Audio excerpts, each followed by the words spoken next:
Pisces, welcome to your September 2016 general tarot reading. I realized I had forgotten you, and I couldn't believe that I had. I really thought I had just done your reading.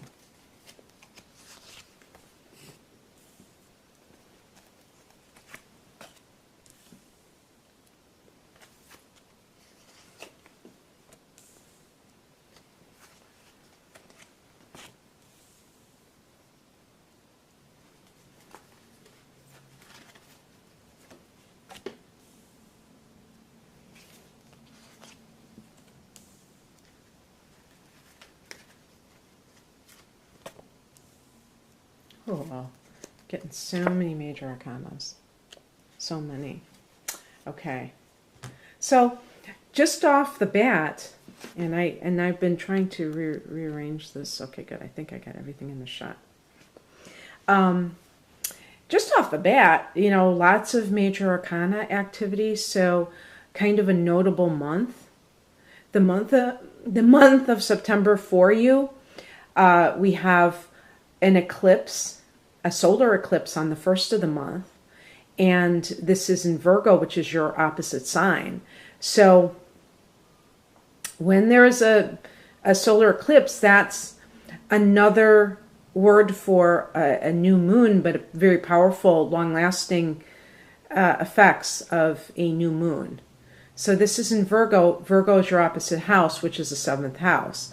So there could be some developments with relationships at the first of the month, but it doesn't necessarily mean that this will be when everything happens, because it's like an ongoing story, and depending on other factors, you know, everyone may experience this differently. You would have to look to see also if you have any particular planets at around, I think it's 9 degrees of Virgo, if I'm not mistaken, and see if you have anything around those degrees to really have a hit, not just to have it, you know, fall in that house, but even just, you know, having a new moon in that house, or, you know, an eclipse in that house could prove to be something where we're talking about marriage material. We're talking about people that you are possibly dating right now, that maybe you'll decide to get married. A lot of people get married in September anyhow, so that might not be that outrageous of a prediction in the first place, but it would be something that you would come to decide, you know, around that time. In other words, it's not something you've already had planned. And then on the 16th, there's going to be a lunar eclipse in your sign. So that is very significant, because something of your life is ending. When I say your life, I'm talking about the totality, or who you are. Like maybe you are turning over a new leaf in some way.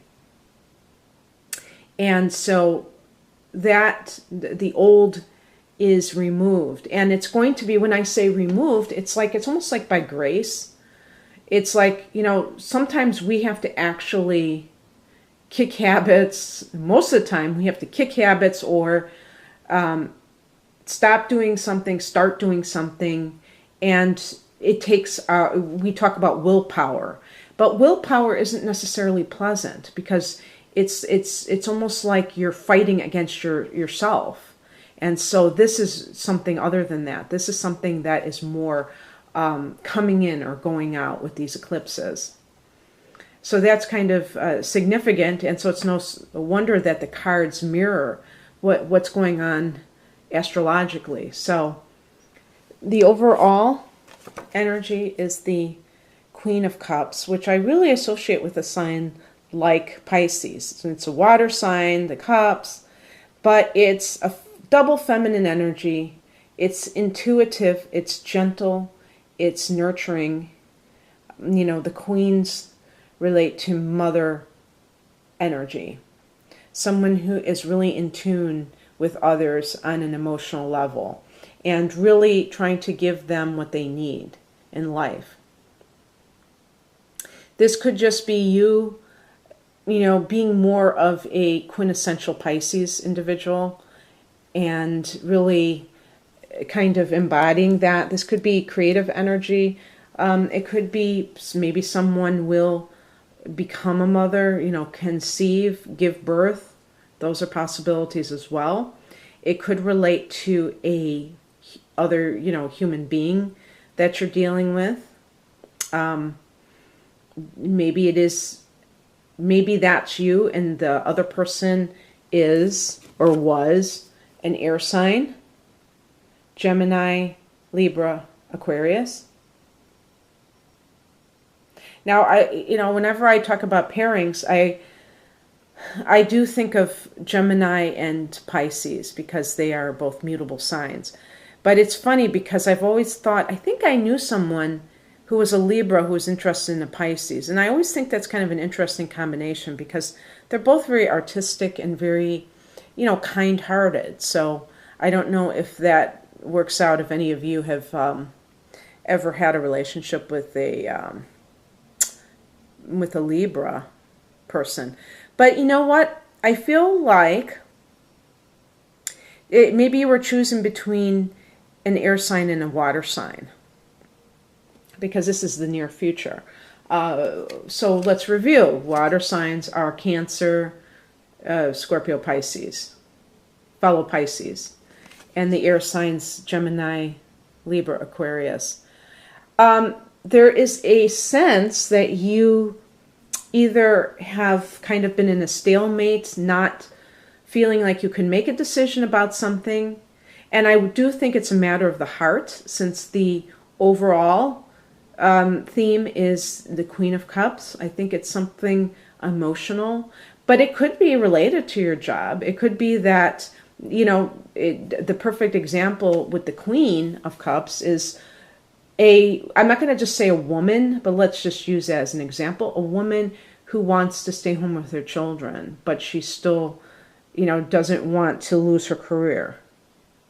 Okay, or maybe her partner, her spouse, doesn't want her to quit her job, wants her to, throw the kid in daycare when the kid arrives. Things like that, The Queen of Cups is a very feminine, nurturing energy, so it naturally associates with taking care of children, giving birth, taking care of children, and being a homemaker. Okay, but still having this stalemate or indecision about it. Maybe with your partner, you're having at loggerheads. I definitely think that if it is career related, it's head over heart, or is it head versus heart? It's not so much the financial, because I would have gotten Pentacles. Although you may be thinking in terms of security, and that can affect us emotionally. Financial security, if you're the kind of person that worries about it, then that is something that you may be concerned as well. Or it could be that you are not happy doing what you're doing at work. You can't really put your heart into it, and you don't know if you should leave or stay. Now, so we get for the near future, we get the Nine of Cups, another Cups card, but this one is associated with having your wishes fulfilled. So I would say that really do not seek the opinions of other people. Really take some time, not just 10 minutes, like they tell you in, Cosmopolitan or some magazine, but take a long time to go within, be alone. Don't seek other people's opinions, and really, if you have a decision to make about anything, really tap into that natural God-given intuition that Pisces tend to have to make that decision. Don't make your decision based on other people. Okay? And the thing is that would be something that typically you might do. The other thing is that the Nine of Cups is saying you can have your wishes come true. And it's all about using the intuition to decide which choice to make, which road to travel. And not, so you're seeing that there's cups involved. So it means that that is not using your logic, but using your intuition.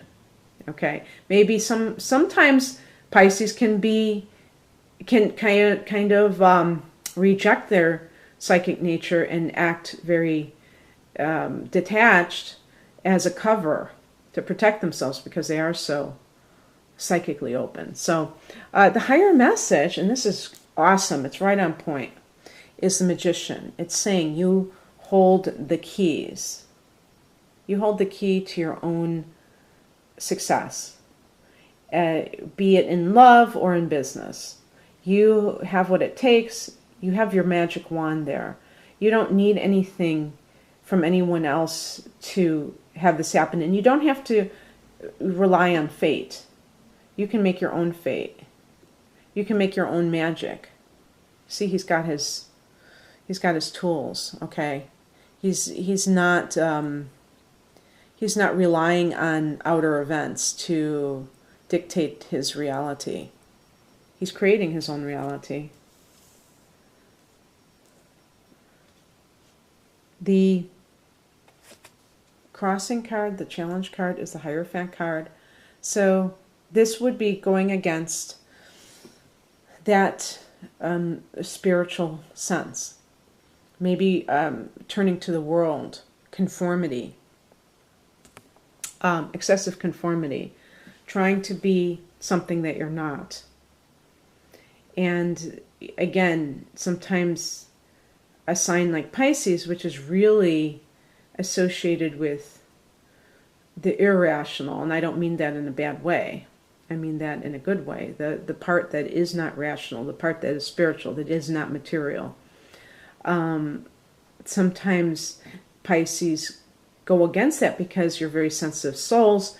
You don't want ridicule, and also you want to be accepted by other people. And that's just being a human being. The only thing is that you have to make sure that it's not an excessive need. That's the problem when it goes too much in one way. The attitude to adopt is represented by the Emperor card, another major arcana card. And this is a very interesting advice for the mental advice, for the mentality to adopt, because sometimes when I see the Emperor card, I think of mental rigidity. People who are too black and white and they're not flexible enough in their ideas to really see things clearly. Sometimes they see things very narrowly. But I think in this position, I think that it's of benefit to you to become more decisive and even more opinionated, because you guys tend to be very open-ended. You're a mutable water sign, so you can literally see all sides of an issue and feel everything. You're like this open channel for humanity, and you understand. That's what makes you compassionate. You understand everyone's feelings, but that is very indistinct, and the Emperor is very black and white. So whatever it is that you may be kind of kicking around or debating in your mind about, a choice you have to make, be very clear about what you want. And, sometimes you have to be a little bit rigid, and because that's what setting boundaries is all about, and you're pretty boundary-less. And then it's hard to make a decision when you have no boundaries. When you say, okay, I won't put up with this. This is not what I want. Because when you're using the law of attraction represented by the Magician, the more clear and the more decisive you can be, the better. Because that, kind of crystallizes that energy. It becomes like this diamond, very clear, very bright, and very sharp. And you can just cut right through to what you want, and be one-pointed and not be all over the map. And it's like, oh yeah, but I want to do this, but I want to do that. And no, that's not going to work if you're trying to attract something to you and have success with it. The action advice is represented by the Hangman.